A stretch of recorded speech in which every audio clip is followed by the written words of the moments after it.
Okay, so the next kind of bundle for cranial nerve testing is just the face in general. So remember that cranial nerve 5 is sensory to the face. There are 3 branches, and you want to make sure that each branch feels the same on each side. So you can ask the patient, does this side feel the same as this for light touch? Does this feel the same as this?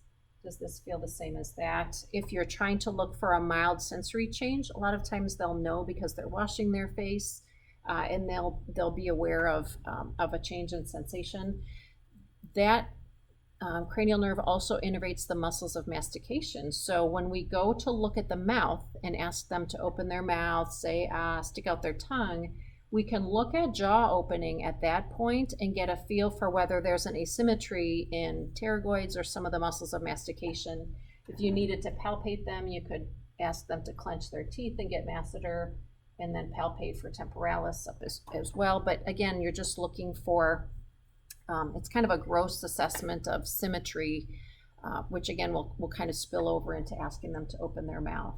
Then you've got the, cranial nerve 7 is all the muscles of facial expression, and it includes eye closing. But remember that eye opening was cranial nerve 3. So when I ask people, I'm now looking at the muscles of facial expression, I ask them to raise their eyebrows. I ask them to squeeze their eyes closed, which is still 7. I ask them to open them up like they're really surprised, big eyes. That's 3. And then I ask them to give me a big cheesy smile so I can see their teeth. Again, I'm looking for symmetry. I ask them to pooch out their cheeks. That tells me if they can keep their lips together with some force. If I need to, I can try to squeeze it a little bit to look for strength.